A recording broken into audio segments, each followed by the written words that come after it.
कैसे हैं आप? Welcome to our channel Alliance Professionals. So guys, आज का हमारा डिस्कशन का टॉपिक है रिवाइवल ऑफ कंपनीज। ये टॉपिक काफ़ी यूजफुल और इम्पोर्टेंट टॉपिक है for specially entrepreneurs and startups जिनकी कंपनी पिछले 3 सालों में स्ट्राइक ऑफ की गई है। So the government has started 3 tranches of striking of the companies starting from the year 2017, then in 2018, then lastly in 2019. It has been done by the registrar of various companies having jurisdictions over the registered office of that company. So guys, ये topic हमने इसलिए choose किया है discussion के लिए because इसको लेके हमें काफ़ी सारी क्वेरीज रिसीव हुई है कि मैम हमारी कंपनी स्ट्राइक ऑफ क्यों हुई है, हम अपनी कंपनी को रिवाइव करा भी सकते हैं या नहीं करा सकते। So prior to this date, entrepreneurs and startups were facing very big difficulties in getting their companies revived on the account of fact कि रिवाइवल में कॉस्टिंग काफ़ी ज़्यादा लग रही थी क्लाइंट्स को, जो कि एनुअल फाइलिंग डॉक्यूमेंट्स फाइल करने में उनकी कॉस्टिंग आती है पर ईयर के हिसाब से। सो इस वीडियो में हम कोशिश करेंगे कि हम आपके इन सारे सवालों का जवाब दे सकें। So starting from the very first question that we have received is कि मैम हमारी कंपनी स्ट्राइक ऑफ क्यों हुई है, that is why did my company got struck off from the register of companies. So guys, आपकी company strike off इसलिए हुई है because आपने पिछले 2 सालों में रजिस्ट्रार ऑफ कंपनी के पास कोई भी ई फॉर्म्स फाइल नहीं किया है, specially E form AOC 4 and E form MGT 7। E form AOC 4 and MGT 7 ना फाइल करने की वजह से registrar of companies is of the believe कि आप अपनी कंपनी में कोई भी ऑपरेशंस नहीं कर रहे हैं। This power has been delegated to them as per section 248(1). इसके तहत आपकी कंपनी स्ट्राइक ऑफ कर दी गई है। Now coming to the next question कि आप अपनी कंपनी रिवाइव कर भी सकते हैं या नहीं कर सकते। सो गाइस, कर सकते हैं आप अपनी company revive, there is no if and but in that. But point ये है कि कुछ ग्राउंड्स होते हैं रिवाइवल के। ऐसा नहीं है कि आपकी कंपनी में बिल्कुल नील ट्रांजैक्शन है, आपने स्टार्टिंग से लेकर एंड तक कोई काम नहीं किया है और आपकी कंपनी रिवाइव नहीं हो पाएगी फिर। So few of the grounds are जो हमने प्रैक्टिकली एक्सपीरियंस किया है। वन ऑफ देम इज कि आपकी कंपनी में कोई ना कोई इमूवेबल प्रॉपर्टी है, कि आपकी बैंक में काफ़ी सारी ट्रांजैक्शंस है, आपको कोई गवर्नमेंट से टेंडर मिला हुआ है या आपने किसी भी थर्ड पार्टी के साथ कोई भी एग्रीमेंट एग्जीक्यूट किया हुआ है। हमें बेसिकली शो करना है कि हमारी company, it is just for our company to get it revived and it is for the sake of the shareholders and हमारी company was an ongoing company, there were business and operations in that company. Now coming to the next question, that is who can file the application for revival of companies and what is the limitation period for the same.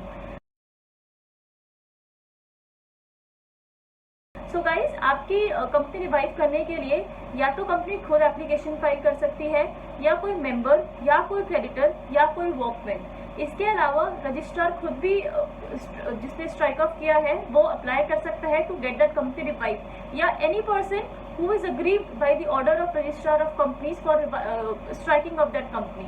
So guys, limitation period की अगर हम बात करें तो अगर आपकी company voluntarily stroke of है आपके ही द्वारा, तो limitation period is of 20 years for any workman, creditor, member or the company itself to get that company revived.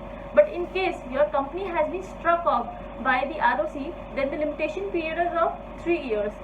That is, अगर रजिस्ट्रार ऑफ कंपनीज ने आपकी कंपनी स्ट्राइक ऑफ करी है तो आपको 3 साल के अंदर एप्लीकेशन फॉर रिवाइवल फाइल करनी है with the jurisdictional bench of NCLT।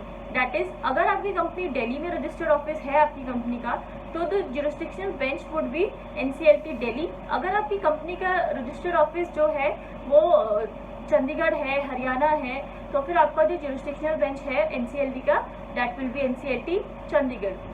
Now coming to the last question, that is what will be the process of getting your company revived. So guys, आपको सबसे पहले जो है अपील फाइल करनी है in form NCLT 9। NCLT 9 जो है form prescribed है बाय द NCLT रूल्स, जिसमें हमें रिवाइवल की पिटीशन फाइल करनी है। उसके साथ काफ़ी सारे लिस्ट ऑफ डॉक्यूमेंटेशंस भी है, जैसे कि अगर आपकी कंपनी में इमूवेबल प्रॉपर्टी है तो आप अपनी कंपनी के इमूवेबल प्रॉपर्टी का conveyance deed, sale deed, ownership proof कुछ भी लगा सकते हैं।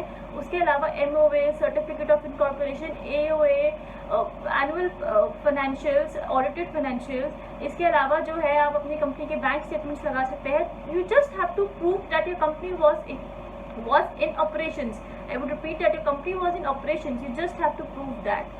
देन आपके थोड़े दिनों में आपको जो है वो जो आपकी एनसीएलटी की फाइल है वो आपको आरओसी और इनकम टैक्स अथॉरिटी के पास सबमिट करनी है।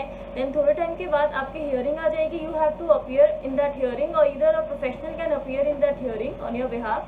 सो after your company is once revive, उसके बाद आपको अपना रिवाइवल ऑर्डर जो है INC 28 में रजिस्टर ऑफ कंपनीज के पास फाइल करना है। So after this your company status will be active. So I hope guys आपको ये वीडियो पसंद आई हो, यूजफुल रही हो आपके लिए ये वीडियो काफ़ी। Thank you so much for watching.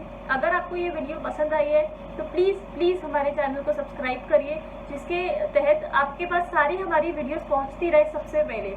Thank you so much for watching again.